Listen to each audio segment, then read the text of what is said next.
अब मेरी असेट तो है, लेकिन आप मुझे बताओ किसी की जेब में एक बार पैसा चला जाए क्या वो वापस देता है? नहीं देता। वो कहेगा भाई तुमने 1 महीने का एडवांस रेंट दिया, 1 महीने रह के जाओ। हमें इस व्यापार से रिसीव होना अभी बाकी है।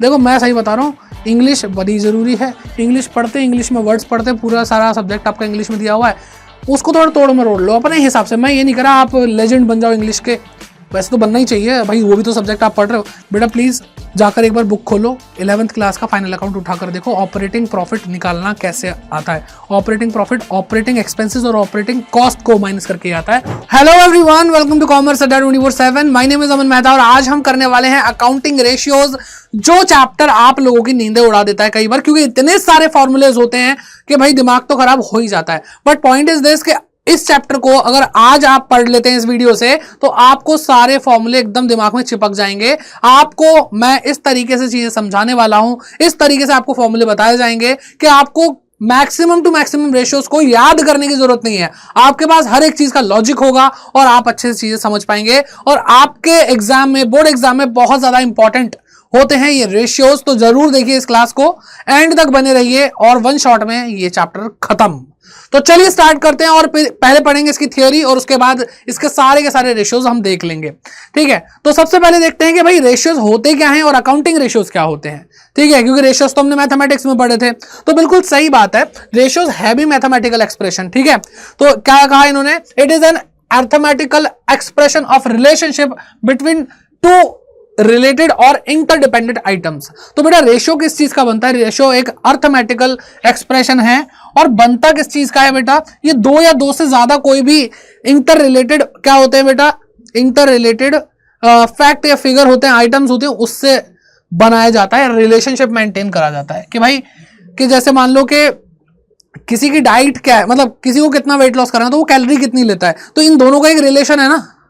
ठीक है, इन दोनों का क्या है, एक रिलेशन है आपस में। लेकिन अगर मैं बोलूंगा भाई मेरे जूते का साइज 8 नंबर है और मेरी आंखों का चश्मा जो है वो इतनी वीक हो चुकी है, आंखें इतनी वीक हो चुकी हैं, तो इसका कोई रिलेशन ही नहीं है। तो रिलेशन क्या बनता है बेटा? इंटर रिलेटेड, इंटरडिपेंडेंट होनी चाहिए वो आइटम्स, तभी हम उसका रिलेशन बना पाते हैं। और अगर हम उसको अर्थमेटिकल एक्सप्रेशन यानी मैथमेटिकल फॉर्म में एक्सप्रेस कर देते हैं तो वो रेशियो बन जाता है। इट इज द न्यूमेरिकल और quantitative relationship between two items variables, two items या फिर कोई वेरिएबल हो, उनका क्वांटिटेटिव या न्यूमेरिकल एक्सप्रेशन है रिलेशनशिप का।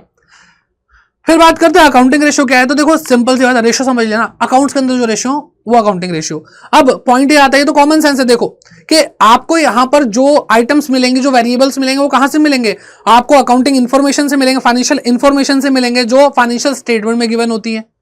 बात खत्म। इससे पहले भी आपको पढ़ाया गया फाइनेंशियल स्टेटमेंट एनालिसिस, और फाइनेंशियल स्टेटमेंट एनालिसिस का एक टूल है रेशियो एनालिसिस, जो इस चैप्टर का नाम है। कोई लोग इसको अकाउंटिंग रेशियोज बोलते हैं, कुछ रेशियो एनालिसिस बोलते हैं, बात एक ही है। ठीक, तो पढ़ लेते हैं एक बार, समझ तो हमने लिया है। When ratios are calculated on the basis of accounting information, भाई यही रेशियो अगर हम अकाउंटिंग में लगा दें, अकाउंटिंग रेशियोज कहलाते हैं। They are called accounting ratios. It is a mathematical expression that shows the relationship between two items or group of items shown in financial statement. तो फाइनेंशियल स्टेटमेंट के अंदर जो आइटम्स बताई गई हैं उनके बीच में रिलेशन एस्टैब्लिश करके बताता है accounting ratio. Accounting ratios can be expressed as pure ratio, percentage times fraction. ठीक है, टाइम्स है 2 टाइम 3 टाइम्स। ठीक है, फ्रैक्शन में यानी 1/3 1/4 ऐसा कुछ। परसेंटेज आपको पता है 80% 50%, और प्योर रेशियो मतलब 2 3 5 ऐसा करके। ठीक, तो अब ये तो देखो थियरी वाली बात हो गई। आपको, मुझे पता है आपको अच्छा नहीं लग रहा सर, क्वेश्चन कराओ ना सीधे। बेटा मैं आपको बता रहा हूँ, अकाउंटिंग बच्चों की वीक रही इसलिए जाती है क्योंकि वो अच्छे से समझते नहीं थियरी को। थियरी करो, न्यूमेरिकल की प्रैक्टिस करो, आपकी अकाउंटिंग ठीक हो जाएगी। ठीक, चलो तो अब आगे बढ़ते हैं। रेशियो एनालिसिस क्या होता है? It is technique. ये क्या है बेटा? टेक्निक है। और थियरी पढ़ना इसलिए भी जरूरी है क्योंकि एमसीक्यूज आपके सीबीएसई बोर्ड एग्जाम में भी आते हैं, आपके सीयूटी में भी आते हैं। तो थियरी जहां पे मिस करी वहां पे समझ जाओ, कुछ नहीं होने वाला, दिक्कत हो जाएगी। ठीक है, तो it is a technique which involves analysing the financial statement by calculating various ratios. मतलब ये एक ऐसी टेक्निक है कि रेशियो निकाल के कैलकुलेट करके फाइनेंशियल स्टेटमेंट का क्या करते हैं बेटा? एनालाइज कर लेते हैं। It is the most important and powerful tool. Most important है और पावरफुल टूल है भाई for measuring performance of business enterprise. किसी भी बिजनेस एंटरप्राइज की जो परफॉर्मेंस है उसको मेजर करने के लिए। ओके, फिर आता है ऑब्जेक्टिव। क्या होता है रेशियो एनालिसिस का ऑब्जेक्टिव? ठीक, तो पहला, to know the areas of an enterprise which need more attention. ऐसी कौन से एरियाज हैं किसी भी एंटरप्राइज के जहां पे उनको सबसे ज्यादा काम करने की, ध्यान देने की जरूरत है। Okay, to know about the potential areas, और जो पोटेंशियल एरियाज है जहां पे वो और अच्छा कर सकते हैं। तो ये तो देखो प्रेजेंट में जो आपकी कमियां चल रही हैं, ये फ्यूचर की जो अपॉर्चुनिटीज हैं, पोटेंशियल एरियाज, ठीक, which can be improved on, जिनको हम इंप्रूव कर सकते हैं कि यहां पे आपका दम है भाई, ठीक है, आप में दम है, आप चाहो ये करना, तो जब शुरू करोगे तो आपको बहुत अच्छा फल मिलेगा। To make inter as well as intra firm comparison, inter और इंट्रा फर्म कंपैरिजन में बहुत मदद करता है। आपको फाइनेंशियल स्टेटमेंट एनालिसिस में बताया था, तो भाई कमेंट करके भी बता दे सकते हो, बाकी मैं बता दूंगा, कोई दिक्कत नहीं है, ठीक है। To provide analysis of the liquidity, ये किसके लिए एनालिसिस कर पाते हैं भाई? लिक्विडिटी, सॉल्वेंसी, एक्टिविटी और प्रॉफिटेबिलिटी ऑफ एन एंटरप्राइज, उसके लिए 4 बातों के लिए एनालिसिस करते हैं, और इसी वजह से इसके 4 टाइप होते हैं, यही वाले अभी बताते हैं। To provide information useful, making estimate and preparing the plans for future, और भाई फ्यूचर के लिए प्लान बना पाते हैं क्योंकि यहाँ पे बहुत अच्छे अच्छे एस्टिमेट प्रिपेयर करते हैं, जो इन्फॉर्मेशन इनको प्रोवाइड की जाती है कि भाई पिछले साल से इस साल इतना परसेंटेज ग्रोथ है, तो आगे क्या होगी, तो क्या हम सेम ट्रेंड को फॉलो कर पाएंगे, समथिंग। ओके, आइए आगे बढ़ते हैं। क्लासिफिकेशन ऑफ और टाइप्स ऑफ रेशियोज, तो मैंने आपको बताया लिक्विडिटी, सॉल्वेंसी, एक्टिविटी और प्रॉफिटेबिलिटी रेशियोज। तो भाई देखो यहाँ पे तो आपको साफ साफ पता है, प्रॉफिटेबिलिटी रेशियोज मतलब जहां पे प्रॉफिट्स की बात हो कि कितना परसेंट प्रॉफिट हुआ, कितने परसेंट रिटर्न आया, समथिंग। एक्टिविटी रेशियोज क्या होते हैं बेटा? एक्टिविटी रेशियोज को हम परफॉर्मेंस रेशियोज भी बोलते हैं, इसको हम टर्नओवर रेशियोज भी बोलते हैं। तो हम जो भी एक्टिविटी कर रहे हैं उन एक्टिविटीज से कवरेज कैलकुलेट करते हैं, सेल से बाकी सारे वेरिएबल्स का रिलेशन देखते हैं, वो परफॉर्मेंस को हमें बताता है, ठीक। फिर सॉल्वेंसी और लिक्विडिटी के बारे में बात करते हैं। लिक्विडिटी शॉर्ट टर्म की सॉल्वेंसी होती है, यानी लिक्विडिटी का मतलब होता है कि आपकी जो असेट्स हैं, करंट असेट्स हैं, वो कितनी जल्दी कैश में कन्वर्ट हो सकते हैं, यानी इसको बोलते हैं कैश में कन्वर्ट होने को बोलते हैं लिक्विड होना, ठीक है, इसलिए हम इसको लिक्विडिटी रेशियो बोलते हैं। सॉल्वेंसी रेशियो आपको बताता है कि लॉन्ग टर्म में कितना सॉल्वेंसी है, लॉन्ग टर्म में आप इतने कैपेबल हैं या नहीं है कि आप अपनी लायबिलिटीज को अपनी असेट से निपटा सके, ठीक है। तो अब एक एक करके इनको पढ़ेंगे, इनके अंदर बहुत सारे रेशियोज हैं, लिक्विडिटी में तो इतने नहीं है, लेकिन आगे चल करके बाकी 3 में बहुत रेशियोज हैं जिसको अच्छे से पढ़ना है। तो सबसे पहले आता है क्या? लिक्विडिटी रेशियो, जिसको हम शॉर्ट टर्म सॉल्वेंसी बोलते हैं, मैंने जैसा आपको बताया। तो liquidity ratios shows the ability of the enterprise to meet its short term financial obligation, तो short term financial obligation को मीट कर पाए, उस एबिलिटी के बारे में हमें ये रेशियोज बताते हैं। The 2 ratios included in this category, 2 main ratio हैं, एक है करंट रेशियो, एक है लिक्विडिटी रेशियो, ठीक है। लिक्विडिटी रेशियो, इसको क्विक रेशियो बोलते हैं, इसको एसिड टेस्ट रेशियो बोलते हैं, बहुत सारे नाम है इसके, ठीक, कोई नहीं, नाम से क्या होता है, काम करे अच्छा। तो करंट रेशियो के बारे में बात करते हैं। देखो यहां पर जब फॉर्मूले आने लग जाएंगे ना आपके सामने, जैसा आया, तो ये तो चलो आसान है, आप सबको याद भी होगा, बट आपको ना मेन चीज ये है कि जो फॉर्मूला याद कैसे रखें, दूसरी चीज ये है कि जो फॉर्मूले के अंदर आपको चीज दी है उसकी अंदर की कैलकुलेशन कैसे याद रखें। तो वो दोनों ही चीजें आपको इस वीडियो में मिलने वाली जबरदस्त तरीके से। तो करंट असेट आप सभी को पता है, करंट असेट क्या होती है भाई? 2 तरह की आपके बैलेंस शीट के अंदर 2 तरह की असेट है, एक नॉन करंट, एक करंट है। करंट असेट वो होती है जो विद इन 12 मंथ क्या कहते हैं, यूटिलाइज हो जाती है आपके बिजनेस में। करंट लायबिलिटी वो है जो विद इन 12 मंथ क्या हो जाती है बेटा? पेएबल होती है। तो इसके अंदर वही आपकी इन्वेंट्री, ट्रेड पेएबल आ जाएंगे, इसके अंदर आपके वो क्या क्या आ जाएगा भाई? ये 2 मेन चीजें तो आती हैं। इसके अंदर शॉर्ट टर्म बोरोइंग्स आ जाएंगी, सारी चीजें आएंगी। करंट असेट के अंदर क्या क्या आता है? इन्वेंट्री आती है, डेटर्स आते हैं, बिल रिसीवेबल, जिसको हम दोनों को मिलाकर ट्रेड रिसीवेबल बोल सकते हैं। इसके अंदर शॉर्ट टर्म इन्वेस्टमेंट आ सकते हैं, short term loan and advances आ सकते हैं, तो वो सारी चीजें आती हैं, ठीक है। प्रीपेड एक्सपेंसेस, सारी चीजें, ठीक।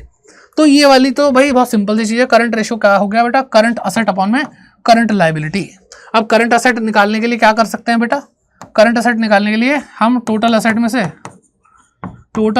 से नॉन करंट असेट्स माइनस कर सकते हैं, ठीक है। हम करंट लायबिलिटी निकालने के लिए क्या कर सकते हैं?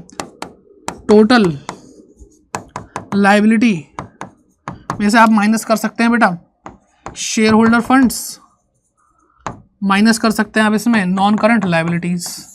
फॉर्मूले तो देखो अनगिनत बना सकते हो आप घुमा फिरा के आगे पीछे करके, तो इसमें फंसने की जरूरत नहीं है कि भाई कैसे क्या होगा, इतने फॉर्मूले कहाँ से आ गए, नो वरीज, ठीक। फिर आता है लिक्विडिटी रेशियो, और या इसको हम क्या बोलते हैं बेटा? Quick ratio, acid test ratio.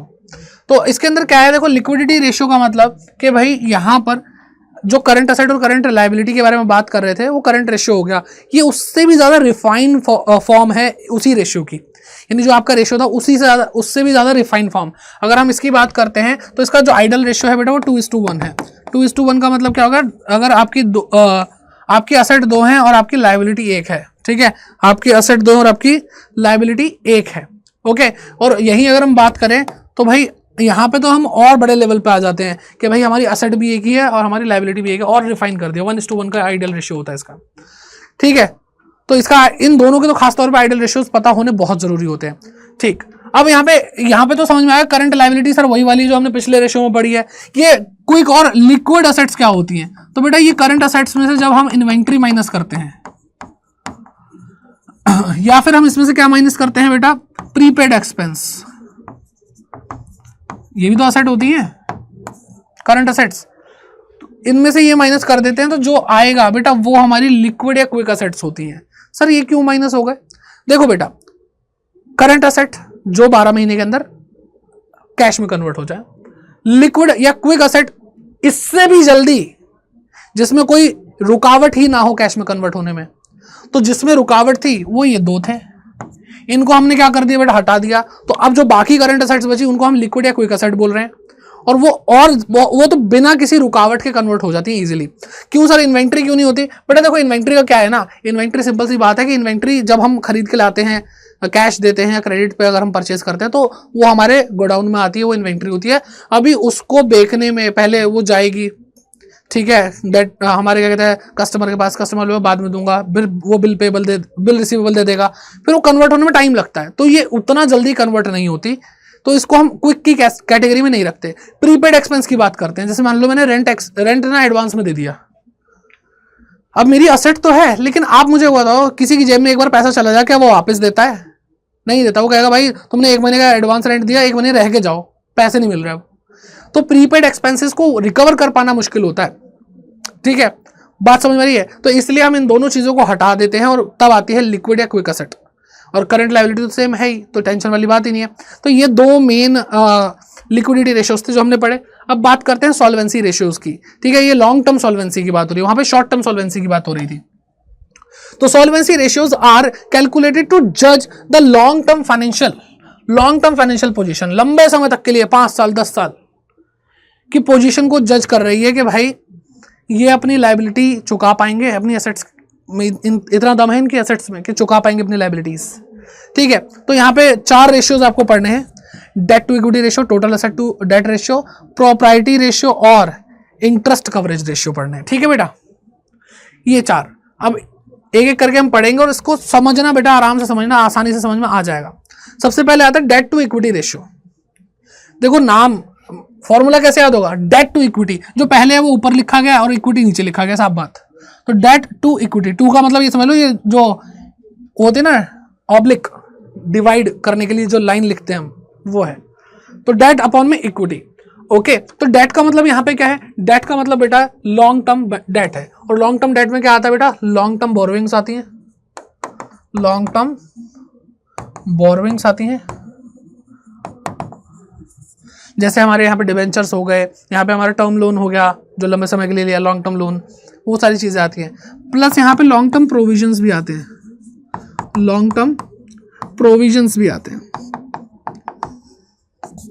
अब बेटा एक बार आपको ये पता चल गया कि अच्छा डेट के अंदर ये आता है, आगे जो रेशियोज हैं नॉर्मली वहाँ पे डेट में यही यूज हो रहा है, ठीक है, डेट का मतलब यही होगा। फिर अब एक बार आपको पता चल गया, बात खत्म हो जाएगी। इक्विटी का मतलब क्या है, इक्विटी का मतलब है शेयर होल्डर फंड। अब शेयर होल्डर फंड में सिर्फ शेयर कैपिटल नहीं आती, शेयर कैपिटल तो आएगी ही, रिजर्व एंड सरप्लस भी आएगा, और जो भी आपको दिखाई देता, नॉर्मली तो यही दिखाई देता, जो भी आपको शेयर होल्डर फंड में दिखाई देगा वो यहाँ पे लिखा जाएगा। सिंपल सी चीज। तो सारे रिजर्व है, एसपीएल का जितना अमाउंट है सब कुछ इसके अंदर आ रहा है, ठीक, ऐसे याद कर सकते हो। याद रखने का नाम ही काफी है भाई इसका, debt to equity ratio, debt to equity. फिर आता है total assets to debt ratio, total assets to debt ratio आता है बेटा, ठीक है, टोटल असेट। अब यहां पे देखो फिर से भाई total asset to debt ratio, तो टोटल असेट ऊपर है, डेट नीचे है। अब टोटल असेट क्या है बेटा, टोटल असेट का मतलब सारी asset, non current asset plus current assets, long term debt अभी बताया मैंने, लॉन्ग टर्म डेट के अंदर क्या आता है, लॉन्ग टर्म बोरोविंग्स, एलटीबी बोलेंगे अब इसको आगे से, ठीक है ना, इतना कौन लिखेगा, borrowings plus long term provisions. क्या है मतलब, LTB long term borrowing plus LTP long term provisions, ठीक है बेटा। चलो ये भी चीजें हो गई, ये भी हो गया, आसान है, आसान है बिल्कुल। और ये सॉल्वेंसी की बात करें, देखो यहाँ पे सॉल्वेंसी का मतलब क्या बताया मैंने, लंबे समय तक के लिए अपनी डेट और लाइबिलिटी का रिलेशन बनाकर रखो कि आपकी एसेट आपकी लाइबिलिटीज को पे ऑफ कर पाए, ठीक है। तो भाई इतने अगर हमारे लोन है तो आपके पास एसेट कितनी है, ठीक है, ऑब्वियसली आपकी एसेट ज्यादा होनी चाहिए, तो ये जो रेशियो है वो क्या आएगा, पॉजिटिव में आएगा, 1:1 से ऊपर आएगा, ठीक है, होना भी वही चाहिए। इससे बुरा होगा तो समझ जाओ, मान लो आपका जो रेशियो है वो आ गया 1:3, यानी 3 लाइबिलिटी एक एसेट है, कहाँ से चुका पाओगे भाई, नहीं चुका पाओगे। तो ये जो रेशियो होगा वो नॉर्मली 1:1 होगा जब बुरे से बुरा होगा, या फिर 2:1 होगा, 3:1 होगा, जो भी होगा, लेकिन लाइबिलिटी से ज्यादा होना चाहिए। तो बेटा यहाँ पे कॉमन सेंस चीजें निकल के आती हैं कि बहुत सारी चीजें हैं जो आप ऐसे समझ सकते हो, ठीक है। माइंड खुला रखो, टेंशन में मत पड़ो, टेंशन से पढ़ाई करोगे तो फिर चीजें ना दिमाग में ऑब्जर्व नहीं हो पाती, टेंशन से दिमाग ना यूं छोटा हो जाता है, फायदा क्या टेंशन लेके, ठीक है। आगे बढ़ो, प्रोप्राइटरी रेशियो देखो, प्रोप्राइटरी रेशियो यानी प्रोप्राइटरी वर्ड कहां से आया, प्रोप्राइटर से आया, यानी मालिक, ठीक है। कंपनी के केस में हम पढ़ रहे हैं तो भाई शेयर होल्डर फंड मालिकों का ही तो पैसा है, तो शेयर होल्डर फंड अपॉन में टोटल एसेट। टोटल एसेट अभी आपको क्या बताई, non current asset, non current asset और plus current asset. Share holder fund के अंदर आपको क्या बताया, share capital plus reserve and surplus, निपटता जा रहा है, ठीक है।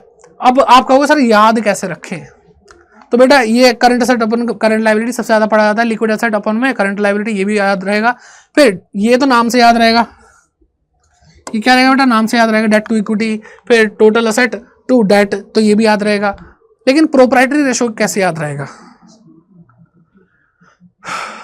अब देखो यहां पर बात पता क्या हो रही है, अब देखो फॉर्मूले को ना प्यार से देखो, उसकी आंखों में प्यार से देखो, समझ में आएगा। आप कहोगे सर पहली बात तो ये बताओ सोल्वेंसी रेशियो कैसे हुआ, ये लायबिलिटी की बात हो रही है, तो बेटा ये भी एक तरह की इंटरनल लायबिलिटी है, और इसका रेशियो क्या बनाया जा रहा है, प्रोप्राइटरी रेशियो जो बन रहा है उसमें बता रहे हैं कि आपकी एसेट कितनी है और वो चुका पाएगी कि नहीं चुका पाएगी, ठीक है। क्या कहते हैं, प्रोप्राइटर के पैसे को, फंड्स को।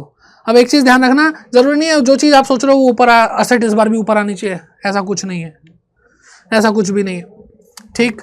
और प्रोप्राइटरी रेशियो नॉर्मली परसेंटेज में आता है, इसको 100 से मल्टीप्लाई भी कर लेना, ठीक है। तो कितनी एसेट है, उस एसेट में कितना पैसा क्या लगा हुआ बेटा, शेयर होल्डर्स का लगा हुआ, ये सेंस है। इसको अगर ध्यान से देखोगे ना इसकी मीनिंग समझ में आएगी कि जब हम परसेंटेज में कन्वर्ट करते हैं कि टोटल इतना पैसे वाला हमारे पास एसेट्स रखी हुई हैं, और इस पैसे जितनी भी इसकी मॉनेटरी वैल्यू उसमें से शेयर होल्डर फंड की कितनी मॉनेटरी, शेयर होल्डर फंड यानी मालिकों का पैसा कितना है, समझ में आ गया। तो प्रोप्राइटरी रेशियो में आप हमेशा ध्यान, प्रोप्राइटर ही पहले ऊपर रखा जाएगा। और प्रोप्राइटर क्या करता है बेटा, कैसे याद रखोगे, प्रोप्राइटर यानी मालिक, मालिक का पैसा ऊपर रखेंगे, इतना ध्यान रहेगा। और मालिक के पैसे से करते क्या है, हम असेट लाते हैं, मालिक के पैसे से हम क्या लाते हैं बेटा, असेट लाते हैं। कैपिटल जो इंट्रोड्यूस होती है किसी भी बिजनेस में वो किस लिए होती है, अगर आपको ये याद नहीं है तो 11th क्लास का अकाउंटिंग इक्वेशन चैप्टर है इसी चैनल पर, वहां पर जाकर शुरुआत के कुछ 5-10 मिनट 20 मिनट तो नहीं 5-10 मिनट देख लेना, आपको समझ में आ जाएगा। वहां पे आपको समझाया है कि जो बिजनेस के रिसोर्सेज होते हैं उनको असेट्स बोलते हैं, और असेट आती कहां से बेटा, असेट आती है पैसे से, और पैसे कहां से आते हैं बेटा, पहले तो मालिक लगाएगा। अब मालिक पैसा लगाएगा, बिजनेस ओनर पैसा लगाएगा, और जरूरी है वो पूरा पड़ जाए, नहीं, ऐसा तो जरूरी नहीं है कि हमारे पास सारा पैसा सफिशिएंट हो, हमें फिर बाहर से उधार लोन वोन लेना पड़ सकता है, बिजनेस लोन ले लेंगे। तो बाहर का पैसा और अपना पैसा मिला करके हम असेट लाते हैं। तो रिसोर्सेज लाए इसलिए आता है ताकि बिजनेस ऑपरेशंस हो पाए, और वो पैसा आता मालिकों से है, इनिशियली पैसा मालिकों से आता है, ठीक है। तो आपको अपने आप से प्रोप्राइटरी रेशियो का फॉर्मूला कैसे पूछना है, अपने आप से ऐसे पूछना है कि भाई प्रोप्राइटरी रेशियो है तो प्रोप्राइटर ने क्या दिया, कैपिटल दी, और कंपनी के इसमें क्या बोलेंगे, शेयर होल्डर फंड बोलेंगे, ठीक है। वो किस लिए दिया उसने, ताकि भाई बिजनेस में ऐसे करो ताकि बिजनेस में क्या आ सके बेटा, असेट्स आ सके। तो नीचे क्या लिखोगे, असेट्स लिखोगे, वो भी टोटल असेट, क्योंकि जब मालिक पैसा देता है बिजनेस के लिए तो ऐसा तो नहीं है ना कि आप जो है वो उससे फिक्स असेट क्या कहते हैं, नॉन करंट असेट खरीद रहे हैं या करंट असेट खरीद रहे हैं, सब कुछ खरीदना पड़ता है भाई। ठीक है, तो ये रहा आपका प्यारा फॉर्मूला। याद करने के लिए बेटा आपको ये सेशन दिया जा रहा है, आपको अच्छी तरह याद होना चाहिए। प्रैक्टिस के लिए आपके आगे और सेशन आने वाले, कमेंट करके जितना आप बोलोगे भाई कमेंट मेरे को दिखाई देंगे, मुझे लगेगा डिमांड है, तो भाई बहुत जल्दी आपके लिए करंट रेशियो जो भी रेशियोज हैं ये पूरे चैप्टर का एक और सीरीज लेकर आई जाएगी, जिसमें सिर्फ हम क्वेश्चंस करेंगे, प्रैक्टिस करेंगे, अच्छे से करेंगे। मुझे पता है सिर्फ फॉर्मूले जान लेने से कुछ नहीं होता, बड़े क्वेश्चन जब आते हैं तो एक ही क्वेश्चन के अंदर बहुत सारे रेशियोज निकालने पड़ते हैं और वो सारी इन्फॉर्मेशन एकदम से चिपकी हुई होती है, समझ नहीं आता कौन सी इन्फॉर्मेशन कैसे निकालेंगे, सारी इंटर रिलेटेड करते थे। ठीक है, कोई बात नहीं, कर लेंगे। अब आते हैं इंटरेस्ट कवरेज रेशियो में। अब देखो बात यह है कि पॉइंट आता है कि जब आप भाई बाहर से लोन ले रहे हैं, उधार ले रहे हैं, कुछ भी कर रहे हैं, तो आप उसके लिए इंटरेस्ट पे कर रहे होंगे, तो क्या आप इतना प्रॉफिट कमा रहे हैं? इंटरेस्ट कहां से पे होता है? इंटरेस्ट एक चार्ज अगेंस्ट प्रॉफिट है, तो वो प्रॉफिट इतना होना चाहिए कि आप इंटरेस्ट पे कर पाओ। तो क्या आपका प्रॉफिट इतना है? और कवरेज रेशियो देखो, नाम देखो, कवरेज कैसे होता है? अगर मैं बोलूं कि भाई आपको मैंने कपड़े से कवर कर दिया, तो इसका मतलब आपके ऊपर कपड़ा ढक दिया मैंने, ठीक है। तो कवरेज का मतलब क्या कि इंटरेस्ट को कवर कर रहे हैं, तो इंटरेस्ट नीचे आएगा और ऊपर क्या कवर कर रहे हैं, ऐसे याद रखो बेटा, ऐसे याद रखो होगा। तो कवर क्या कर रहा है बेटा? प्रॉफिट कर रहा है। अब प्रॉफिट कौन सा? तो बेटा प्रॉफिट वो जिसके अंदर से इंटरेस्ट माइनस हो चुका है, या प्रॉफिट वो जिसमें से अभी तक इंटरेस्ट माइनस नहीं हुआ। तो मेरा क्वेश्चन ये है कि जो इंटरेस्ट आप पे करोगे वो इंटरेस्ट पे कहां से करोगे? हम उस इंटरेस्ट में से पे करेंगे जो अभी तक जिसमें से इंटरेस्ट चार्ज हुआ नहीं है। जब इंटरेस्ट ऑलरेडी माइनस हो चुका है तो फिर उसका क्या relation interest on long term debt से? कोई रिलेशन नहीं है। तो आप हमेशा ध्यान रखो कि जो प्रॉफिट आप यूज कर रहे हो वो कौन सा होना चाहिए? जिसपे इंटरेस्ट ना लगा हो। और बेटा इंटरेस्ट नहीं लगा तो इसका मतलब आपका पीएल पूरा नहीं बना, प्रॉफिट एंड लॉस अकाउंट अभी तक आपका पूरा नहीं बना, क्योंकि इंटरेस्ट का एक चार्ज है। तो जब तक इंटरेस्ट कैलकुलेट नहीं होगा तब तक पीएल अकाउंट नहीं बनेगा। जब तक पीएल नहीं बनेगा यानी प्रॉफिट नहीं आएगा, तब तक उस पर टैक्स नहीं लगेगा। तो आपका जो प्रॉफिट आएगा वो बिफोर इंटरेस्ट तो होगा ही होगा, बिफोर टैक्स भी होगा। याद रख सकते हो ऐसे, ठीक है? समझ में आ रही है बात? इजी है भाई, बहुत इजी है, मैं सही बता रहा हूं। तो profit before interest and tax, और इसके लिए बेटा बहुत सारे बड़े बड़े फॉर्मूले हैं। जैसे अगर मैं आपको थोड़ा फाइनेंशियल मैनेजमेंट में लेके चलता हूं, जो आपको 12th क्लास की जो पार्ट भी है मैनेजमेंट का, बिजनेस स्टडीज का, उसके अंदर पढ़ाया जाता है। तो बेटा होता क्या है, सेल्स में से हम क्या माइनस करते हैं बेटा? सेल्स में से हम माइनस करते हैं वेरिएबल कॉस्ट, फिर जो अमाउंट आता है उसको बोलते हैं कॉन्ट्रीब्यूशन, फिर इसमें से हम माइनस करते हैं बेटा फिक्स्ड कॉस्ट, फिर क्या आता है बेटा? पीबीआईटी। सर ये तो सुना हाँ बेटा, profit before interest and tax, यही वाला। इसमें से इंटरेस्ट माइनस होता है बेटा, फिर क्या आता है? प्रॉफिट बिफोर टैक्स, पीबीटी, फिर इसमें से टैक्स माइनस होता है, फिर आता है प्रॉफिट आफ्टर टैक्स, पीएटी। इस तरह से सीक्वेंस चलता है। ये याद रख लोगे, यहां पे भी बहुत फायदा मिलेगा, ठीक है? और यहाँ पे कवरेज रेशियो कैसे आते हैं बेटा? टाइम्स में आते हैं। ध्यान रखना, पता चले परसेंटेज और पता नहीं कुछ और लिख के आ जाओ, ठीक? अब आते हैं एक्टिविटी या परफॉर्मेंस या फिर टर्नओवर रेशियोज पे। ये बहुत इंपॉर्टेंट है क्योंकि 4 थे वो, ये 6 हैं, तो जितने ज्यादा उतनी प्रोबेबिलिटी ज्यादा पेपर में आने की। आएंगे 100% आएंगे। तो देखो मैं इसको ज्यादा फील तब कर पाता हूं जब मैं बोलता हूं ये टर्नओवर रेशियो है। तो नाम एक ही, मतलब नाम अलग अलग है लेकिन चीज तो एक ही है। तो हम एक्टिविटी कर रहे हैं। एक्टिविटी हम क्या करते हैं बिजनेस में? जो भी हम एक्टिविटी करते हैं वो इसलिए करते हैं ताकि हमारा बिजनेस ऑपरेट कर पाए, यानी we are talking about the operations. और ऑपरेशंस क्या होते हैं हमारे बिजनेस के अंदर? कि भाई मैं अगर ट्रेडिंग बिजनेस की बात कर रहा हूं, यानी बना बनाया सामान लाता हूं बेच देता हूं, लाता हूं बेच देता हूं। तो इसलिए हम बिजनेस में करते क्या रहते हैं? परचेज करते हैं, सेल करते हैं, परचेज करते हैं, सेल करते हैं। परचेज करते हैं तो कॉस्ट आती है, ठीक है? तो उस कॉस्ट को क्या कहते हैं? कंसीडर करेंगे। तो ये जो हम एक्टिविटीज कर रहे हैं इन्हीं से रिलेटेड, टर्नओवर को बेसिकली बोलते हैं हम सेल्स। क्या बोलते हैं बेटा? सेल्स बोलते हैं, ठीक है? समझ में आ रही है बात? तो वही बातें होंगी यहाँ पे। Activity ratios shows how efficiently a company is using its asset. तो बेसिकली टर्नओवर रेशियो है तो हम असेट को जितना अच्छे से यूज कर रहे हैं उतना अच्छा आउटपुट निकल रहा है। अगर हम अपने बिजनेस में अच्छे से सारी असेट्स को यूज करें, बिल्डिंग खरीदी, मशीनरी खरीदी, हमने फर्नीचर खरीदा, हमने सब कुछ खरीदा, किस लिए खरीदा? ताकि हम अपना बिजनेस कर पाएं, हम सेल्स अच्छी कर पाएं। हम क्या करते हैं? मोबाइल बेचते हैं मान लो। अब अगर हम मोबाइल बेचते हैं तो हमने बिल्डिंग खरीदी, ऑफिस बनाया, ये करा, वो करा, कंप्यूटर खरीदा, एसी लगाया, सब कुछ करा। इतना काम कर क्यों रहे हैं? ताकि हम मोबाइल बेच सके। हम आफ्टर सेल सर्विस देते हैं, सर्विस सेंटर है हमारे मोबाइल के। क्यों? ताकि हम प्रोडक्ट को बेच सकें। बिकेगा तो पहले चेक करेगा ना कस्टमर कि भाई मैं मोबाइल लूंगा, खराब हो जाएगा तो ठीक कौन करेगा? ये करेंगे कि नहीं करेंगे? वारंटी दे रहे हैं कि नहीं दे रहे हैं? तो सारा जितना भी काम कर रहे हैं, जो रायता फैला हुआ है सारा, वो सिर्फ इस वजह से फैला हुआ है कि सेल्स बढ़ जाए। और सेल्स क्यों बढ़ाना चाहते हैं? सेल्स इसलिए बढ़ाना चाहते हैं ताकि प्रॉफिट आ जाए। तो कहानी कुछ ऐसी है बेटा, हर रेशियो के पीछे एक अपनी कहानी होती है। उस चीज को अगर आप समझोगे तो आपको समझ में आएगा। तो ये 6 के 6 जो रेशियोज हैं, इनके पीछे यही थीम है एक्टिविटीज की। और एक्टिविटीज है किस लिए? ताकि हम सेल्स कर पाए, इसलिए हम इसको टर्नओवर रेशियो भी बोल रहे हैं। ठीक है, तो क्या है भाई? इन्वेंट्री टर्नओवर रेशियो है, ट्रेड रिसीवेबल टर्नओवर रेशियो है, ट्रेड पेबल टर्नओवर रेशियो है, और वर्किंग कैपिटल टर्नओवर रेशियो है, फिक्स्ड असेट टर्नओवर रेशियो है, करंट असेट टर्नओवर रेशियो है। फिर क्या आता है बेटा? सबसे पहले इन्वेंट्री टर्नओवर रेशियो। अब बेटा देखो, टर्नओवर का मतलब तो मैंने आपको सेल बताया, लेकिन हम तो ऐसे बच्चे हैं जो बिल्कुल इंग्लिश की टांग तोड़ करके बात करते हैं। तो टर्न और ओवर, ओवर का मतलब ऊपर, टर्न मतलब मोड़ करके ऊपर रख दो, उठा करके ऊपर रख दो, टर्नओवर। तो ऐसे हम सारी चीज समझेंगे।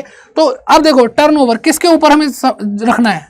क्या रखना है बेटा? टर्नओवर ऊपर रखेंगे, ऊपर रखेंगे।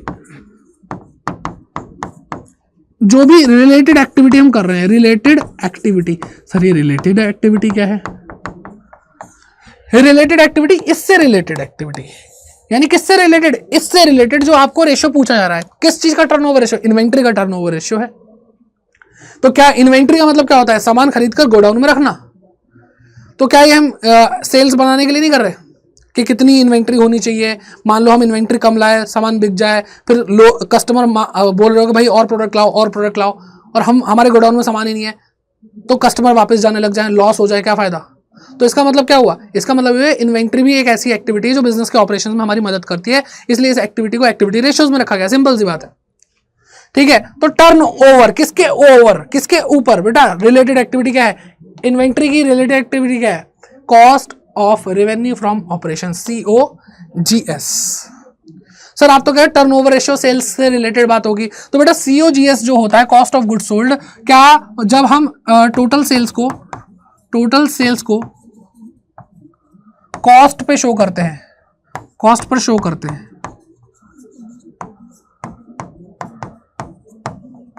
तो क्या वो COGS नहीं होता? बेटा सेल्स के अंदर, टोटल सेल्स के अंदर क्या है? सेल्स के अंदर है टोटल कॉस्ट प्लस प्रॉफिट। तो अगर मैंने ये प्रॉफिट हटा दिया तो क्या टोटल कॉस्ट नहीं आ गई? और टोटल कॉस्ट ही तो COGS है या नहीं? तो बेटा एक बात ध्यान रखो, टर्नओवर रेशियो कोई भी जो 6 पढ़ने वाले हम, कोई भी हो, हमेशा ध्यान रखना जिस चीज का रेशियो है वो नीचे लिखी जाएगी, और टर्नओवर यानी उसके ऊपर क्या लिखा जाएगा? उससे रिलेटेड एक्टिविटी। अब आप इन्वेंट्री का रेशियो बना रहे हो और इन्वेंट्री से रिलेटेड एक्टिविटी सेल्स नहीं हो सकती। सर क्यों? इन्वेंट्री को सेल ही तो करते हैं, पूरी तरह से रिलेटेड एक्टिविटी है। बेटा मेरी बात ध्यान से सुनो, मेरी बात बहुत ध्यान से सुनो। इन्वेंट्री जो बेटा आप स्टॉक लेकर के बैठे हो, वो स्टॉक क्या सेल्स वैल्यू पे दिखाया जा रहा है? सेलिंग प्राइस पे दिखाया जा रहा है? आप अपने अकाउंट में जो स्टॉक लेकर बैठे हो, अकाउंट बुक्स ऑफ अकाउंट के अंदर, वो स्टॉक कॉस्ट पे तो दिखाया जा रहा है, तो सेलिंग प्राइस पे दिखाया जा नहीं रहा, कॉस्ट पे दिखाया जा रहा है। तो आप जो भी चीज ऊपर लिखने वाले हो वो अलग यूनिट की कैसे हो सकती है? जैसे होता नहीं है कि हम बेटा यहाँ पे 5 लीटर और 2 kg क्या डिवाइड कर सकते हैं? सर लीटर को kg से सेम यूनिट होनी चाहिए ना, या तो ये भी kg हो, ये भी kg हो, या तो ये भी लीटर हो, ये भी लीटर हो, तो सेम यूनिट। ये कॉस्ट पे तो ऊपर जो चीज आएगी वो भी कॉस्ट पे होगी। किसने बोला ये सेल नहीं है? ये भी सेल है, लेकिन ये सेल ऐसी है जो कॉस्ट प्राइस पे दिखाई जा रही है। समझ में आ रही है बात? ताकि ये भी कॉस्ट और वो भी कॉस्ट। ठीक है, ओके, समझ में आ रही है बात?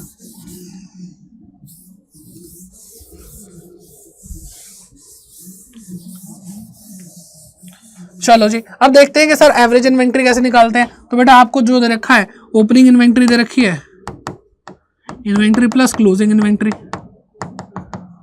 दोनों को डिवाइड कर दो 2 से, बेटा एवरेज इन्वेंट्री आ जाएगी। ये तो आसान है। COGS कैसे निकालते हैं? बेटा आपने एक ट्रेडिंग अकाउंट बचपन में बनाया होगा, तो बेटा यहाँ पे नेट सेल्स आती थी, तो यहाँ पे क्या आता था बेटा? ग्रॉस प्रॉफिट आता था। तो बेटा ग्रॉस प्रॉफिट हटा दो, प्रॉफिट ही तो हटा ना सेल से, तो आपको क्या मिल जाएगा बेटा? COGS मिल जाएगा। ठीक है, माइनस एक और तरीका है ट्रेडिंग अकाउंट, याद करो बेटा, जब जिसने भाई अपने बेसिक्स पे काम किया उसका सब कुछ बढ़िया चल रहा है। ठीक है, यहाँ पे सारे डायरेक्ट एक्सपेंसेस आते थे। ठीक है, ऐसे नहीं लिखते, चलो थोड़ा और डिटेल में करते हैं। क्या आता था बेटा, ओपनिंग स्टॉक आता था। ठीक है, परचेजेस आता था। अभी टू बाय नहीं लिख रहा, मैं सिर्फ समझा रहा हूँ, बच्चे इस पर भी कमेंट कर, सर आपने तो वो नहीं लिखा, फॉर्मेट सही से नहीं बना, टू नहीं लिखा, बाय नहीं लिखा। ठीक है, मैं बता रहा हूँ बेटा। अभी वेजेस हो गया, फ्यूल हो गया, पावर हो गया, फ्यूल या पावर, ये सारी चीज़ आगे। यहाँ पे सेल्स आती है, यहाँ पे क्लोजिंग स्टॉक आता है। तो बेटा इसमें से क्या, इसमें से कॉस्ट क्या है, मतलब जो भी हमने सामान बेचा, जो सेल की है हमने, उसकी कॉस्ट क्या है। तो सर हमने क्या कहते हैं, ये स्टॉक था हमारे पास, ये स्टॉक और खरीदा, और इस स्टॉक पे जो भी काम वाम हुआ, वेजेस दिए, इसकी वजह से पावर और फ्यूल लगा, और कैरेज इनवर्ड भी लग जाता बेटा, कैरेज इनवर्ड।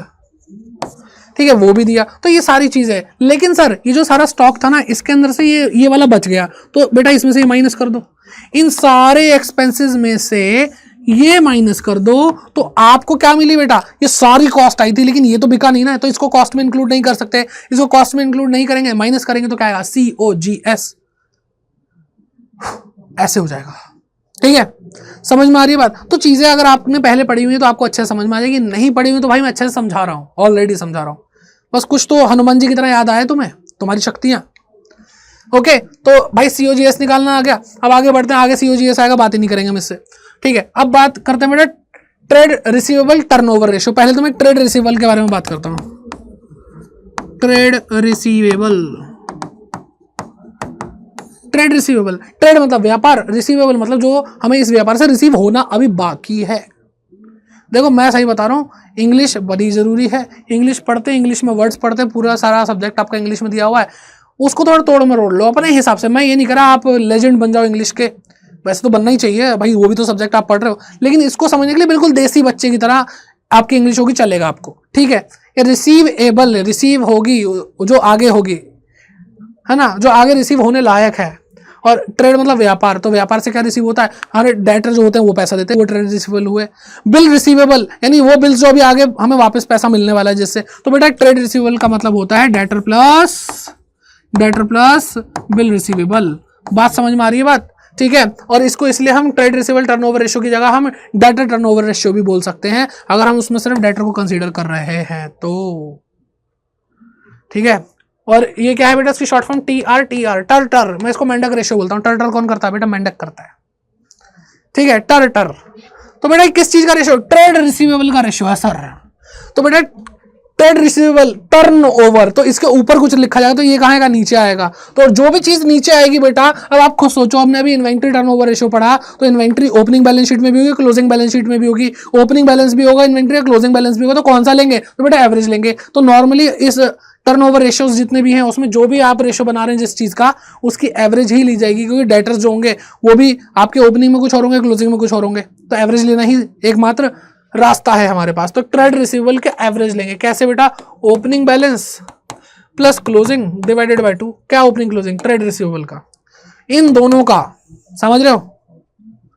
अब ऊपर क्या आएगा, इससे रिलेटेड एक्टिविटी क्या होती है बेटा, डेटर कब बनते हैं, आप सच बताओ, छोड़ो पीछे क्या लिखा, दिल पे हाथ रखो, बोलो डेटर कब बनते हैं। डेटर तब बनते हैं जब हम किसी भी प्रोडक्ट को, सामान को, सर्विसेज को उधार बेचते हैं, तो सामने वाला डेटर बन जाता है।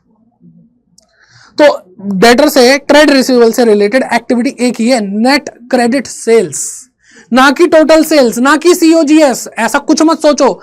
इससे रिलेटेड एक ही एक्टिविटी नेट क्रेडिट सेल्स, और कंपनी अकाउंट्स की लैंग्वेज में हम क्या बोलते हैं, सेल्स को स्टाइल में बोलते हैं बेटा, रेवेन्यू फ्रॉम ऑपरेशंस बोलते हैं, है ना। तो वो कुछ भी बोलो, होती तो सेल ही है। कैसी बेटा, क्रेडिट सेल होनी चाहिए, कैश सेल को यहां पे काउंट नहीं करेंगे। कोई रिश्ता है हमारे ट्रेड रिसीवेबल का कैश सेल से, कोई रिश्ता नहीं है, समझ रहे हो। यही चीज मैं आपको इतनी देर से समझा रहा हूं कि रेशियोज को लॉजिकली देखोगे तो समझ में आ जाएंगे, याद करने की जरूरत नहीं पड़ेगी। अभी तक 2 टर्नओवर रेशियोज बताए, याद करने की जरूरत है, नाम पढ़ो दिमाग में छप जाएगा, बस बुद्धि थोड़ा सेंटर में मेहनत की हो, सब कुछ होता है। तो net credit revenue from operation, सिर्फ पहली बात सेल्स जो है क्रेडिट होनी चाहिए और नेट होनी चाहिए, यानी इसमें से रिटर्न भी माइनस होने चाहिए, सेल्स रिटर्न जो होते हैं। ठीक है, और ये भी टाइम्स में आएगा आपका आंसर, और एवरेज ट्रेड रिसीवेबल मैंने आपको बता ही दिया। अब क्रेडिट सेल कैसे निकालते हैं बेटा, total sales minus cash sales, है ना, कैश सेल्स, बस सिंपल है। क्लियर है बेटा, चलो आगे आ जाओ भाई। अब जब आप मैंडक रेशियो आपका मतलब ट्रेड रिसीवेबल टर्नओवर रेशियो जब आप करते हो तो इससे एक और चीज निकल के आती है, वो है डेट कलेक्शन पीरियड। कि भाई डेटर हैं तुम्हारे, ट्रेड रिसीवेबल हैं तुम्हारे, तो तुम उनसे कब पैसा लोगे, क्योंकि जब आप उधार बेचोगे तो कुछ तो बोलोगे कि भैया 1 हफ्ते बाद पैसा चाहिए मुझे, मैं 1 हफ्ते तक का उधार दे सकता हूं, मेरे पास इतना पैसा नहीं है। आप पैसा नहीं दोगे तो मैं स्टॉक कहां से लाऊंगा, स्टॉक कहां से लाऊंगा, तो फिर सेल कैसे होगी, सेल नहीं होगी तो मैं आगे कैसे बेचूंगा, मतलब वही है, समझ में आ रही है बात। तो यहां से इसी से निकलता है डेट कलेक्शन पीरियड, यानी ट्रेड रिसीवेबल टर्नओवर रेशियो, या फिर हम बोले डेटर टर्नओवर रेशियो से हम क्या निकाल सकते हैं, डेट कलेक्शन पीरियड। कैसे निकालेंगे बेटा, जो आपने ट्रेड रिसीवेबल टर्नओवर रेशियो निकाला उसको नीचे लिखो। देखो पीरियड है तो बेटा डेज या मंथ में ही तो आएगा, मतलब खुद कॉमन सेंस लगाओ, डेज या मंथ में ही तो आएगा। आप बोलते हो कि आप अपने डेटर को कितना टाइम देते हो पैसा लौटाने के लिए, तो हम बोलते हैं भैया जब हम सेल करते हैं ना तो कहते हैं भैया 1 महीने में पैसा दे देना, 30 दिन में पैसा दे देना। तो आपका डेट कलेक्शन पीरियड किस यूनिट में आता है, डेज में, मंथ्स में। तो जब भी कोई भी चीज आपको डेज या मंथ में निकालनी हो तो ऊपर जो चीज मतलब आप फ्रैक्शन में लिख रहे हो, डिवाइड कर रहे हो, वो डेज या मंथ ही होने चाहिए। तो अगर डेज में चाहिए 365 366 ऊपर लिखोगे, और अगर मंथ में आपको डेट कलेक्शन पीरियड चाहिए तो आप ऊपर 12 लिखोगे, और नीचे क्या लिखोगे, trade receivable turnover ratio, trade receivable turnover ratio, बात खत्म। समझ में आ रही है बात। और देखो चालाकी बहुत है, आप भोले से बच्चे, बोर्ड एग्जाम वाले कितने चालाक होते हैं। देखो बेटा आपको अगर इसी से आपको ये 2 इंफॉर्मेशन दी है तो आप इसको रेसिप्रोकल करके 12 से मल्टीप्लाई कर दो या 365 से मल्टीप्लाई कर दो तब भी आ जाएगा आपको, अगर डायरेक्टली निकालना है तो। ये नहीं है पहले ट्रेड रिसीवेबल टर्नओवर रेशियो निकालोगे फिर करोगे, इसको रेसिप्रोकल कर देना। क्यों, मैं ऐसा क्यों बोल रहा हूँ, क्योंकि बेटा ये डिवाइड के मतलब जो आप डिवाइड करो वो नीचे लिखा हुआ है, तो अगर मैं इस फॉर्मूले को खोलूंगा तो ये रेसिप्रोकल होकर ऊपर आएगा ना। तो ये चीजें मैं आपसे एक्सपेक्ट करता हूँ कि आप इतना ध्यान देंगे अपने आप से भी, बाकी मैं बता ही रहा हूँ वो एक अलग बात है। ठीक है आगे बढ़ते हैं। तो डेट कलेक्शन पीरियड आपको निकालना आ जाएगा, ठीक है आ जाओ। अब बात है टीपी टर, मैं इसको बोलता हूँ टीपी टर, ट्रेड पेबल टर्नओवर रेशियो। अब बेटा यहां पे किसका रेशियो बन रहा है, किसका टर्नओवर रेशियो बन रहा है, ट्रेड पेबल का। मैंने आपको ट्रेड रिसीवेबल बताया जिनसे पैसा आना हो, ट्रेड पेबल में जिनके पास पैसा भेजना हो, देना हो, लौटाना हो। अब किसको पैसा देना होता है, अरे सर हमें अपने क्रेडिटर को पैसा देना होता है, या फिर हमारे बिल पेबल्स होते हैं, बिल पेबल, बिल्कुल सही बात है। तो बेटा इसको नीचे रखेंगे, टर्नओवर ऊपर क्या आएगी, एक्टिविटी आएगी। तो बेटा ये जो है इसका भी ओपनिंग क्लोजिंग बैलेंस होता है, तो एवरेज ट्रेड पेबल आप निकाल लोगे, opening balance of trade payable plus closing balance of trade payable divided by 2, answer आ जाएगा एवरेज ट्रेड पेबल का। अब आप मुझे बात बताओ कि ये एक्टिविटी जब हम करते हैं इससे क्या होता है, ये कब ट्रेड पेबल कब क्रिएट होते हैं, जब सर हम उधार सामान खरीदते हैं, हम किसी से सामान उधार खरीदेंगे तब वो मेरा क्रेडिटर बनेगा। तो यहां पर इससे रिलेटेड एक्टिविटी क्या है बेटा, नेट क्रेडिट परचेजेस। ठीक है परचेजेस जानते हो, खरीदना, क्रेडिट मतलब उधार खरीदना। नेट क्यों लिखा है यहां पे, क्योंकि इसमें से परचेज रिटर्न को हमने माइनस किया है।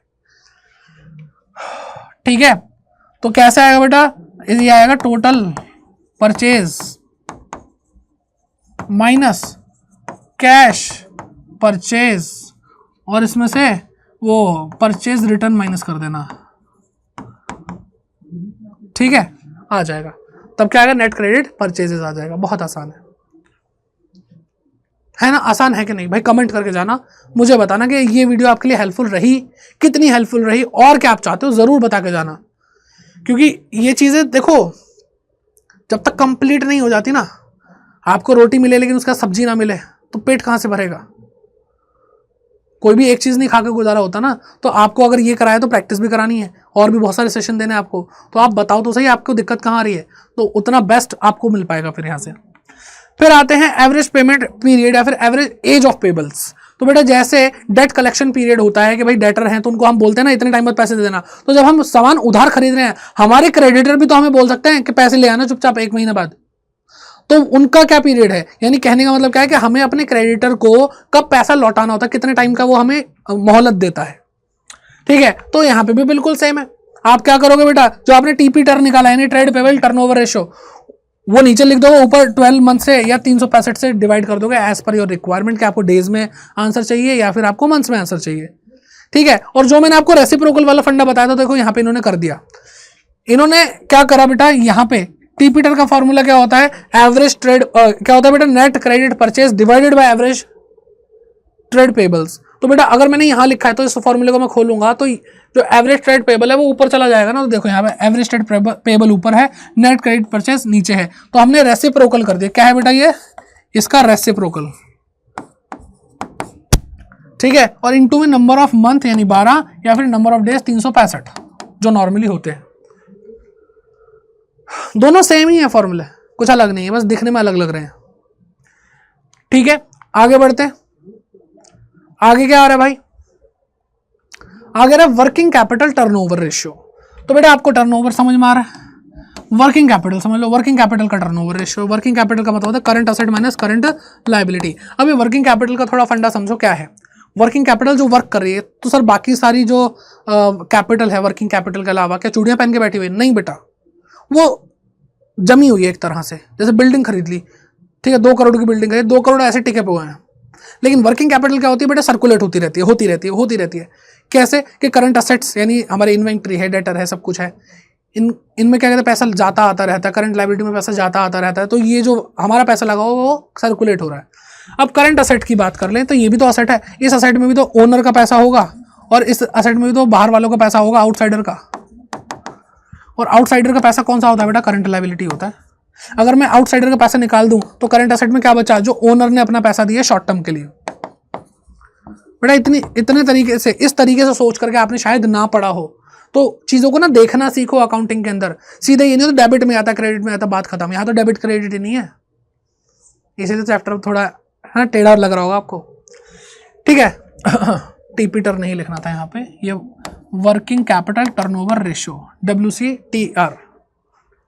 ठीक है, तो बेटा यहाँ पे वर्किंग कैपिटल नीचे आ जाएगी। वर्किंग कैपिटल से हम कर क्या रहे हैं, हम ये बार बार सर्कुलेट इसलिए कर रहे हैं, सेल होती रहे। तो इससे ये किससे रिलेटेड है बेटा, ये भी सेल से रिलेटेड है। नेट रेवेन्यू फ्रॉम ऑपरेशन, यानी यहाँ पे कैश सेल्स भी आ रही है, यहाँ पे आपकी क्रेडिट सेल भी आ रही है, टोटल सेल्स आ रही है। इसमें से बस जो सेल्स रिटर्न है वो माइनस हुआ है।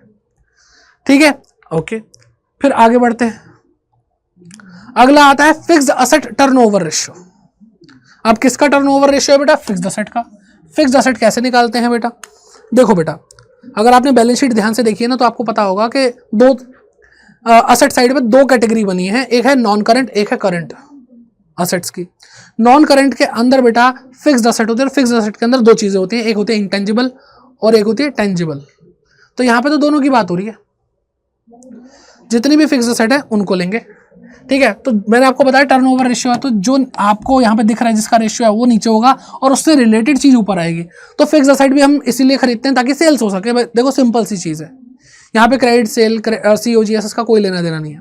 तो फिक्स्ड असेट अपॉन में नेट सेल्स, यहाँ पे नेट सेल्स अपॉन में एवरेज फिक्स्ड असेट, एवरेज नीचे आना था। ठीक है, नेट सेल्स अपॉन में एवरेज फिक्स्ड असेट्स, क्योंकि फिक्स्ड असेट का भी ओपनिंग बैलेंस है, क्लोजिंग बैलेंस है। तो opening balance of fixed asset upon में closing opening balance of fixed asset plus closing balance of fixed asset divided by 2। ठीक है, या फिर आप नेट फिक्स्ड असेट भी ले सकते हो। सर ये नेट फिक्स्ड असेट क्या होती है बेटा, जब आप fixed asset, gross fixed asset, gross मतलब जिसके अंदर तो कुछ माइनस नहीं हुआ, उसमें से बेटा उसका एक्यूमुलेटेड डेप्रिसिएशन माइनस करते हो, डेप्रिसिएशन माइनस करते हो तो आपकी नेट फिक्स्ड असेट आती है। तो सर यहाँ पे एवरेज नहीं लेनी बेटा, जब आपको कोई भी चीज नहीं बताई हो, ओपनिंग और क्लोजिंग, आपको सिर्फ बताया हो कि फिक्स्ड असेट इतनी है ग्रॉस और उसका डेप्रिसिएशन इतना है, तो जब आपका 2 बैलेंस है ही नहीं तो दोनों को जोड़ के डिवाइड कैसे करोगे। ठीक है, चलो तो ये भी क्लियर हो गया, आसान है। जहां पे देखो वैसे तो मैं आपको रट्टा मारने के लिए नहीं बोल रहा हूं, लेकिन अगर मान लो जैसे आप किसी बच्चों को मान लो ध्यान नहीं आता फिक्स्ड असेट से रिलेटेड एक्टिविटी क्या है, तो क्या करेगा वो, सीधे बेटा नेट सेल ले लो। समझ में आ रही है बात, नेट सेल्स ले लो।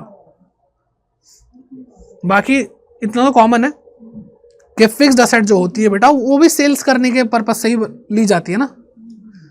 मैंने आपको पूरा जब टर्नओवर रेशियो की कहानी सुना रहा था तो मैंने शुरू में ही बोल दिया था कि बेटा सब कुछ हो ही इसलिए रहा है ताकि सेल्स आ सके, परचेज भी इसलिए हो रही है ताकि सेल्स आ सके। सेल्स किस लिए कर रहे हैं? प्रॉफिट आ सके। सेल्स बढ़ाओगे प्रॉफिट बढ़ेगा। आ जाओ करंट असेट टर्नओवर रेशियो। अरे भाई एवरेज ऊपर क्यों लिखा है? Typing error.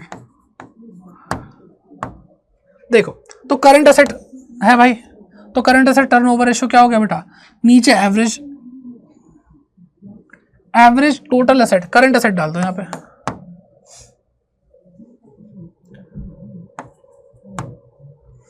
ठीक है, कई जगह पे बेटा इसका फॉर्मूला अगर मैंने भी देखा वैसे नेट सेल्स तो होता ही है डिवाइडेड बाय टोटल सेल्स, लेकिन ये तो वही वाला फॉर्मूला हो जाएगा ना जो हमने पीछे पढ़ा।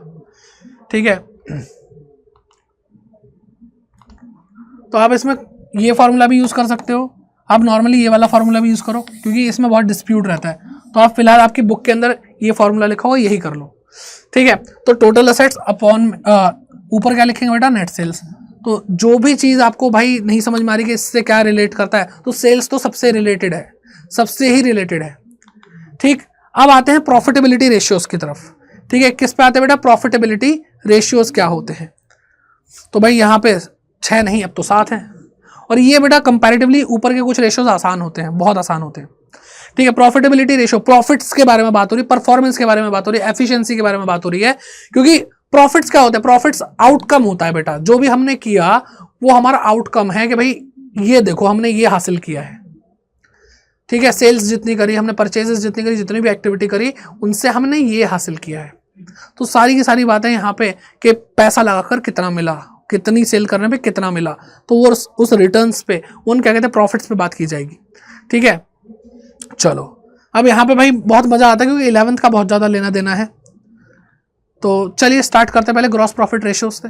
ग्रॉस प्रॉफिट रेशियो कहाँ से निकलता है बेटा? ट्रेडिंग अकाउंट से निकालते थे, आप याद है कैसे निकालते थे बेटा? सारे डायरेक्ट एक्सपेंसेस और इधर डायरेक्ट इनकम, और डायरेक्ट इनकम में क्या आता है बेटा? सेल्स आती है। तो मैं यहाँ पे ये लिख देता हूँ सेल्स, और यहाँ पे लिखता हूँ क्लोजिंग स्टॉक। इधर का टोटल करोगे, इसको मैं ये माइनस करोगे बेटा, जितने भी डायरेक्ट एक्सपेंसेस है, तो क्या आता है बेटा? जीपी आ जाता है। क्या आता है बेटा? ग्रॉस प्रॉफिट आता है। अब ये ग्रॉस प्रॉफिट ऊपर लिखा divided by net revenue from operation in net sales, जिसमें से रिटर्न माइनस की गई है, इनटू में 100। प्रॉफिटेबिलिटी रेशियोज लगभग सारे ही परसेंटेज फॉर्म में आते हैं। ठीक है, तो ग्रॉस प्रॉफिट निकालना बहुत आसान है बेटा, बहुत आसान है। ठीक, कैसे निकाल सकते हो बेटा? Gross profit is equal to sales minus COGS। COGS क्या है बेटा? COGS मतलब all direct expenses, direct expenses जिसमें से एडजस्ट हो चुकी है बेटा क्लोजिंग स्टॉक। ठीक है, ओके आगे बढ़ो। अब आगे आता है बेटा ऑपरेटिंग रेशियो। अब ये वर्ड जो है ऑपरेटिंग बेटा क्लास 11th के फाइनल अकाउंट वाले चैप्टर में होता है, और ऑपरेटिंग वर्ड, ऑपरेटिंग प्रॉफिट, ये सारी चीज़ें आप भूल चुके होते हो, क्योंकि मैं जब कैश फ्लो स्टेटमेंट पढ़ाता हूँ बच्चा एकदम कहता है ये क्या होता है, हमने तो ग्रॉस प्रॉफिट और नेट प्रॉफिट पढ़ा है। तो बेटा ऑपरेटिंग प्रॉफिट, जो आप प्रॉफिट एंड लॉस अकाउंट बनाते हैं, जो आप ट्रेडिंग अकाउंट बनाते हैं, बल्कि ट्रेडिंग तो नहीं कहूँगा, PL के बारे में जरूर बोलूँगा, प्रॉफिट एंड लॉस जो अकाउंट होता है ना बेटा, उसके अंदर सिर्फ और सिर्फ ऑपरेटिंग चीजें नहीं आती। सर ये ऑपरेटिंग चीजें क्या हैं बेटा? अगर आपने कैश फ्लो स्टेटमेंट पढ़ लिया तो आपको पता चल जाता है ऑपरेटिंग एक्टिविटी के अंदर ऑपरेटिंग चीजें होती हैं, इन्वेस्टिंग एक्टिविटी के अंदर इन्वेस्टिंग की, और फाइनेंसिंग में फाइनेंसिंग की। फाइनेंसिंग का मतलब क्या हो गया बेटा? आपने फंड रेस करा, जैसे हमने डिबेंचर इशू करे और मैंने पैसा ले लिया उनसे, अब उन डिबेंचर्स पे मुझे क्या देना पड़ेगा? इंटरेस्ट देना पड़ेगा। तो क्या वो इंटरेस्ट फंड रेस की वजह से देना पड़ रहा है, या मेरे क्या कहते हैं सेल्स वगैरह के लिए कर रहा हूं मैं? नहीं, सेल्स वगैरह परचेज करना, ये सारी चीजें ये ऑपरेशंस हैं, ऑपरेटिंग एक्टिविटी है। ठीक है, लेकिन उससे रिलेटेड खर्चा तो नहीं लग रहा मुझे, ये तो इसलिए खर्चा किया ताकि मेरे पास फंड्स आ सके। तो बेटा फाइनेंसिंग कॉस्ट है। ठीक है, फाइनेंसिंग कॉस्ट है, तो ऑपरेटिंग कॉस्ट में वो ऐड नहीं होती। तो जो भी आप प्रॉफिट एंड लॉस अकाउंट के अंदर फाइनेंसिंग चीजें देख रहे हो, फाइनेंसिंग कॉस्ट देख रहे हो, उसको हटाओ। ठीक है, आपने क्या करा बेटा? आपने एक बिल्डिंग खरीदी थी, उसको जब बेचा तो उस पर प्रॉफिट हुआ 5,000 रुपए का। तो क्या आपका काम है बिल्डिंग खरीदना बेचना? प्रॉपर्टी डीलर हो या ट्रेडर हो? आप ट्रेड करते हो भाई, प्रोडक्ट खरीद के बेचने का काम है आपका, बिल्डिंग खरीद के बेचने का काम नहीं है आपका। तो उस केस में क्या हुआ बेटा, वो भी आपके ऑपरेटिंग एक्टिविटी का हिस्सा नहीं है, तो वो जो आपको फायदा हो रहा है वो ऑपरेटिंग नेचर का नहीं है। तो ऑपरेटिंग इनकम हो, ऑपरेटिंग कॉस्ट, सिर्फ हम क्या देखेंगे बेटा, ऑपरेटिंग कॉस्ट देखेंगे। इसमें कोई भी फाइनेंसिंग कॉस्ट नहीं आएगी, इसमें कोई भी इन्वेस्टिंग कॉस्ट नहीं आएगी। कि जैसे मैंने मान लो शेयर्स खरीदे, तो शेयर मैंने किसी मान लो ब्रोकर के थ्रू खरीदे, तो उसको मैंने क्या दिया होगा बेटा, ब्रोकरेज दी होगी। तो वो मैंने पैसा खर्च किया, वो कॉस्ट किस चीज़ की है, इन्वेस्ट करने की कॉस्ट है, ऑपरेट करने की कॉस्ट नहीं है। ठीक है, अब कैसे याद रखेंगे, पॉइंट ये आता है ऑपरेटिंग कॉस्ट को। तो बेटा सबसे पहली चीज इसके अंदर COGS आती है, COGS। अभी मैंने बात करते करते बोला ट्रेडिंग अकाउंट को तो छोड़ दो, क्यों छोड़ दो, क्योंकि उसमें सारी डायरेक्ट कॉस्ट है, और डायरेक्ट कॉस्ट सिर्फ ऑपरेशन से ही रिलेटेड होती है, और जो इनडायरेक्ट कॉस्ट होती है उसमें कुछ ऑपरेशन से रिलेटेड होती है, कुछ फाइनेंसिंग से और कुछ इन्वेस्टमेंट से होती है। ठीक है, तो COGS, तो दूसरा फॉर्मूला आपको ज्यादा अच्छे से एक्सप्लेन कर रहा है। दूसरे फॉर्मूले में आपको बता रखा है कि ऑपरेटिंग कॉस्ट क्या होती है, COGS यानी cost of revenue from operation, ठीक है, प्लस ऑपरेटिंग एक्सपेंसेस। तो बेटा ये ऑपरेटिंग एक्सपेंसेस कहां पे बेटा, PL अकाउंट के अंदर आते हैं आपके, समझ में आ रही बात। तो इसके एग्जांपल अगर मैं दे दूं ऑपरेटिंग एक्सपेंसेस के, तो बेटा रेंट है, सैलरी पे कर रहे हैं, तो ये सारी चीजें इस तरह की, बिजली का बिल आता है, इलेक्ट्रिसिटी बिल, ये सारी चीजें। लेकिन अगर मैं बोलूं कि भाई मैंने इंटरेस्ट पे किया है, क्यों करा भाई तुमने, हमारा काम उधार वगैरह लेना नहीं है, तुम्हारी गलती है ओनर, तुम्हारी गलती है कि तुम क्या कहते हैं, तुम्हारे पास पैसा नहीं था, तुम्हें फंड रेज करना पड़ा, या हमारी ऑपरेटिंग कॉस्ट या ऑपरेटिंग एक्सपेंस में नहीं आएगा, तो ये नहीं लेंगे। और जिन बच्चों को दिक्कत है बेटा, प्लीज जाकर एक बार बुक खोलो, 11th क्लास का फाइनल अकाउंट उठाकर देखो ऑपरेटिंग प्रॉफिट निकालना कैसे आता है। ऑपरेटिंग प्रॉफिट ऑपरेटिंग एक्सपेंसेस और ऑपरेटिंग कॉस्ट को माइनस करके आता है, और यहाँ पे हमें ऑपरेटिंग कॉस्ट की ही जरूरत है। आई होप आपको बात समझ में आ गई कि ऑपरेटिंग एक्सपेंसेस क्या है, PL वाले हैं। PL में क्या आता है, रेंट आता है, सैलरी आती है, इलेक्ट्रिसिटी बिल आता है। COGS के अंदर सारी प्योर चीजें हैं बेटा। ठीक है, चलें आगे बढ़े। अब आता है नेट प्रॉफिट रेशियो। क्या आता है बेटा, नेट प्रॉफिट रेशियो। तो ये बेटा PL का लास्ट वो होता है कि आप ट्रेडिंग बनाते हैं, ट्रेडिंग से GP आता है, GP यहाँ पे लिखते हैं, फिर इसके अंदर सारे इनडायरेक्ट एक्सपेंसेस माइनस होते हैं, थोड़ी बहुत इनडायरेक्ट इनकम होती है, फिर यहाँ पे आपका नेट प्रॉफिट आ जाता है। ठीक है, ये नेट प्रॉफिट आप यहाँ पे लेते हैं, और फिर यहाँ पे नीचे नेट सेल आ जाती है, 100 से मल्टीप्लाई कर देते हैं। ये देखो आसान है, जहाँ पे मेहनत थी, ज़्यादा बोलना था मेरे को, वहाँ पे बताना पड़ा, वहाँ पे बताऊंगा भी मैं। जहाँ पे नहीं लगाने की जरूरत वहाँ पे नहीं लगाएंगे भाई एफर्ट, इतना तो पता ही होगा भाई। आगे देखो ROI, return on investment, return on investment. अब बेटा कैपिटल एम्प्लॉयड के बारे में बात हो रही है यहाँ पे।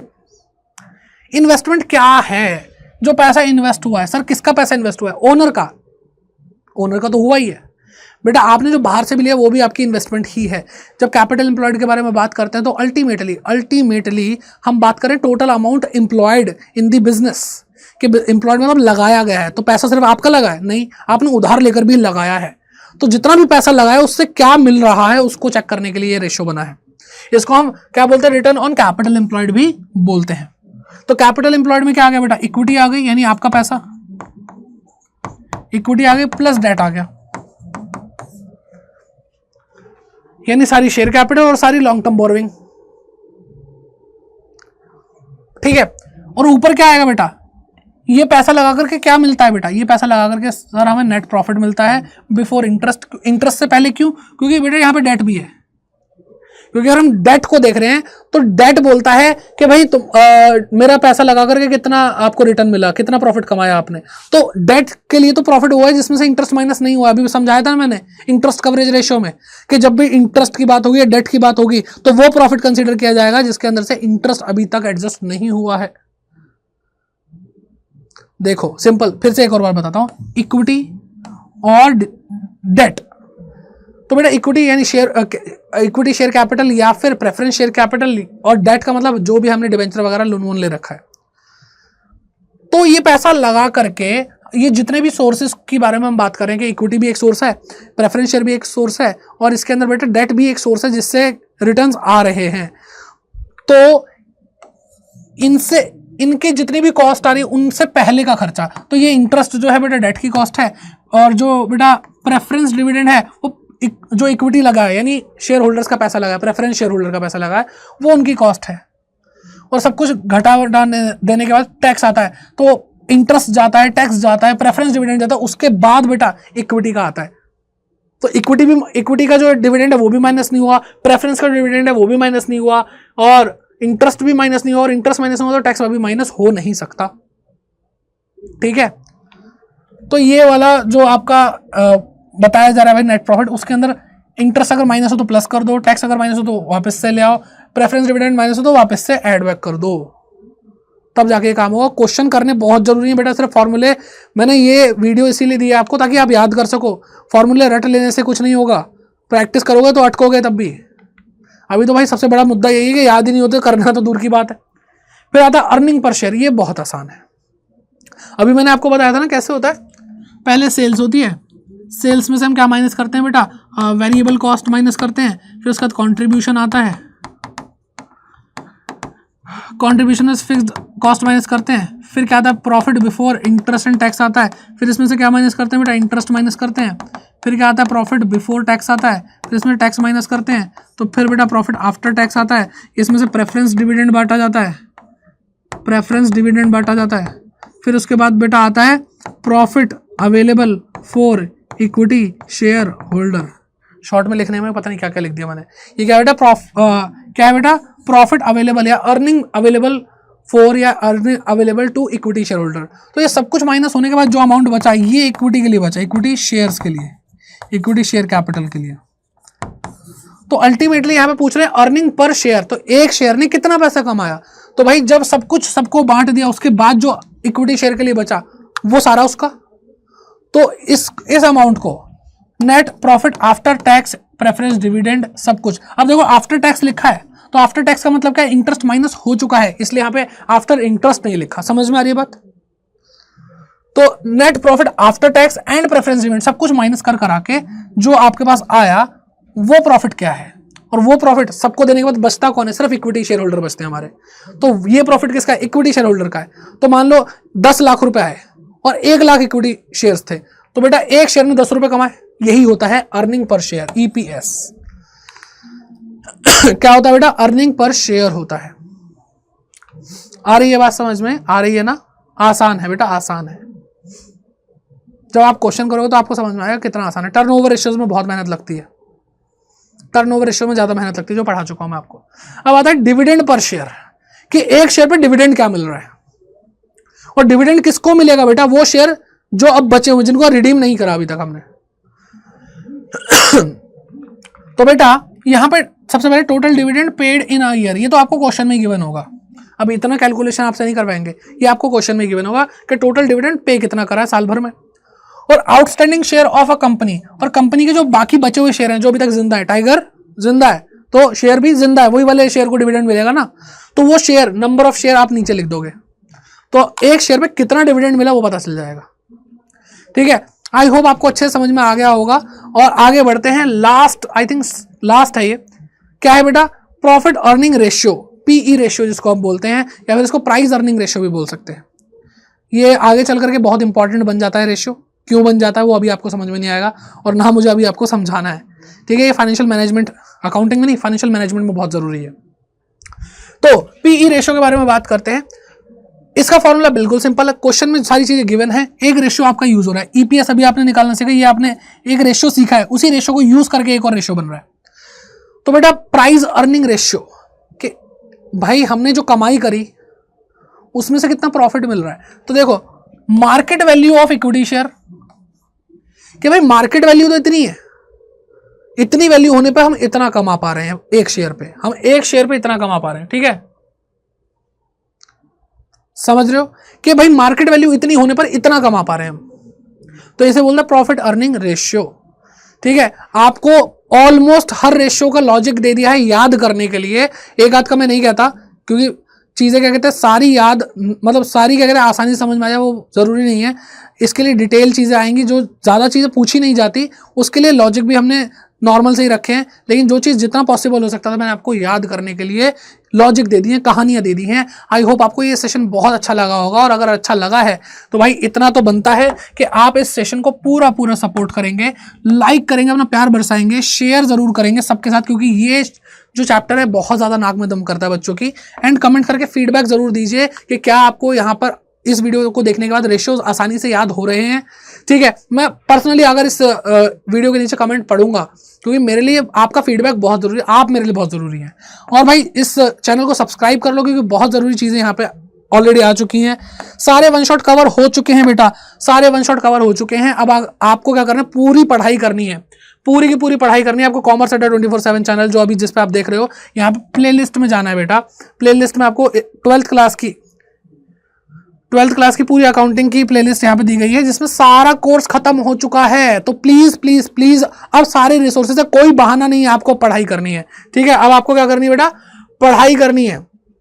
फ्रॉम चैप्टर 1 टू लेके एंड वाला बिल्कुल चैप्टर सारे के सारे अब यहाँ पे आपको दिख जाएंगे। पार्टनरशिप कंप्लीट हो चुकी है, आपकी बुक 2 जिसके अंदर शेयर कैपिटल डिबेंचर वो कंप्लीट हो चुका है, कैश फ्लो स्टेटमेंट कंप्लीट हो चुका है, रेशियो की तो क्लास आपने देखी ली है, सब कुछ कंप्लीट हो चुका है। Financial statement analysis, financial statement of a company, सारे चैप्टर खत्म हो चुके हैं। तो भाई प्लीज पढ़ो, अच्छे से पढ़ो और अपने पेरेंट्स का नाम रोशन करो। और बस मैं यही चाहूंगा कि आप इतना मेहनत करो कि आप लोग एक अपनी लाइफ में एक अच्छे मुकाम पे दिखो, जिससे भाई एक सोसाइटी अच्छी बने हमारी। और आज के टाइम पे यही सबसे ज़रूरी है। ऑल दी वेरी बेस्ट, मिलते हैं नेक्स्ट क्लास में, तब तक के लिए bye bye, take care and keep growing.